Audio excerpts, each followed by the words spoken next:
अस्सलाम वालेकुम दोस्तों। सेंट्रल कॉन्ट्रैक्ट में पाकिस्तान क्रिकेट बोर्ड की तरफ से 12 प्लेयर की छुट्टी की गई है। 12 प्लेयर, और जितने भी सेंट्रल कॉन्ट्रैक्ट में प्लेयर हैं, 4 कैटेगरी में डिवाइड किया गया है। सबसे पहले ए कैटेगरी में है बाबर आजम और मोहम्मद रिजवान। सिर्फ 2 ही प्लेयर हैं ऐसे, और पहले शहनशाह अफरीदी थे, उसको रिमूव कर दिया गया है। ए कैटेगरी की जो पर मंथ सैलरी है पाकिस्तान क्रिकेट बोर्ड की तरफ से, वो है 50 लाख। लेकिन जो बी कैटेगरी में जितने भी प्लेयर हैं उनकी पर मंथ सैलरी होगी 35 लाख। और उसके बाद सी कैटेगरी की सैलरी आती है वो 25 लाख। उसके बाद डी कैटेगरी की सैलरी आती है 15 लाख। ये पाकिस्तान क्रिकेट बोर्ड की तरफ से मंथली सैलरी है। ए कैटेगरी की, बी कैटेगरी की, सी कैटेगरी की और डी कैटेगरी की। सिर्फ 4 कैटेगरी में डिवाइड किया गया है पाकिस्तान क्रिकेट बोर्ड की तरफ से प्लेयर्स को, जो भी सेंट्रल कॉन्ट्रैक्ट का हिस्सा है। नसीम शाह, शहनशाह अफरीदी और शान मसूद। शान मसूद के आगे स्टार बना हुआ है। इससे ये शो होता है कि सब्जेक्ट टू कैप्टनसी, अगर कैप्टन रहे तब ये बी कैटेगरी में रह सकते हैं, अदरवाइज इस कैटेगरी को चेंज भी किया जा सकता है। आप यहां से अंदाजा लगाएं, अब्दुल्ला शफीक, इसको सी कैटेगरी में रखा गया है, इसको रिमूव नहीं किया गया, ना डी कैटेगरी में डाला गया है। आप इसकी परफॉर्मेंसेस चेक करें। दूसरा बड़ा नाम, दूसरा बड़ा हमारा प्लेयर साइम अयूब, इसको भी सी कैटेगरी में रखा गया है। ये पहले डी कैटेगरी में था, इसको अपग्रेड करके सी कैटेगरी में लेकर आए हैं। आप इसकी परफॉर्मेंसेस मुझे बताएं, साइम अयूब की कौन सी ऐसी परफॉर्मेंस थी। साइम अयूब को शामिल कर लिया गया, हारिस रऊफ को शामिल कर लिया गया, लेकिन फखर जमान को निकाल दिया गया। नुमान अली आगे इसके भी स्टार बना हुआ है। इसका मतलब यह है सब्जेक्ट टू फिटनेस, अगर फिटनेस टेस्ट पास करते हैं फिर इसको बरकरार रखा जाएगा, अदरवाइज सेंट्रल कॉन्ट्रैक्ट से इसको भी फारिग कर दिया जाएगा। लेकिन फखर जमान के लिए ये रूल नहीं था, सिर्फ नुमान अली के लिए ये रूल था। उसके बाद साजिद खान को सी कैटेगरी में रखा गया, सलमान अली आगा, साउ शकील और शदाब खान। ये जो रेड डॉट बने हुए हैं, इसका ये मतलब है पहले इन लोगों की कैटेगरी ऊपर थी, अब इन प्लेयर्स की कैटेगरी डाउन हो चुकी है।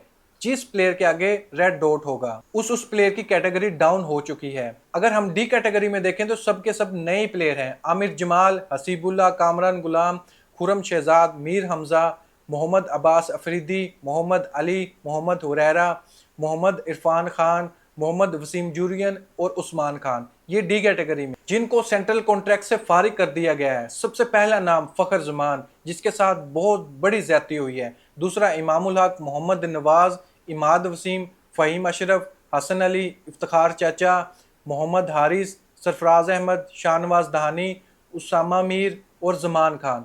इन लोगों को फारिग कर दिया गया है सेंट्रल कॉन्ट्रैक्ट से। देखें, पाकिस्तान क्रिकेट बोर्ड का दोहरा मेयार है। कैसे ये कोई भी टूर्नामेंट आईसीसी का जीत सकते हैं? जब ये क्रिकेट बोर्ड अपने प्लेयर्स के साथ ज्यादती करने लग रहा है तो ये वर्ल्ड कप कैसे जीत सकता है? फिर कुदरत का इंसाफ इन लोगों के साथ कैसे हो सकता है?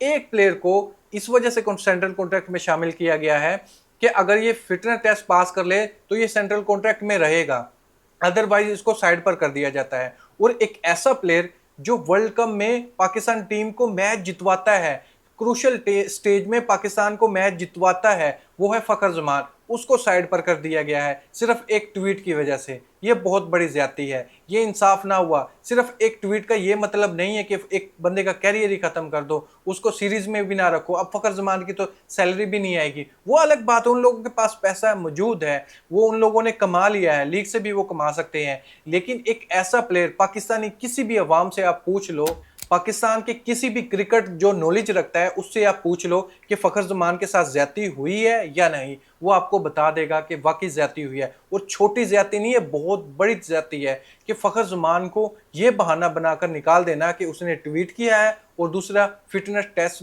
वो पास नहीं कर सका। अगर फिटनेस टेस्ट पर ये बात लेते हो तो नुमान अली को आपने डाला हुआ है, मीडिया पर आप ये बोल भी रहे हो कि नुमान अली अगर फिट हुए तो वो बरकरार रहेंगे, तो फखर जमान के लिए भी तो ये रूल बन सकता था। दूसरी बड़ी बात, जाहिद महमूद टेस्ट मैच खेले हैं, 5 दिन का टेस्ट मैच होता है, उसका फिटनेस टेस्ट पास नहीं हुआ था। नुमान अली का फिटनेस टेस्ट पास नहीं हुआ। 2 आपके स्पिनर टेस्ट मैच खेल जाते हैं, लेकिन फखर जमान पर इतनी ज्यादा चर्बी आ गई थी कि वो एक वनडे भी नहीं खेल सकता, वो एक टी20 भी नहीं खेल सकता। ये कितना दोहरा मेयार है पाकिस्तान क्रिकेट बोर्ड का कि एक प्लेयर को इतना बुरे तरीके से इबरत का निशान बना रहा है सिर्फ एक ट्वीट की वजह से। दोस्तों, इस पर मैं आपको ओपिनियन जानना चाहूंगा, फखर जमान के साथ ज्यादती हुई है या नहीं?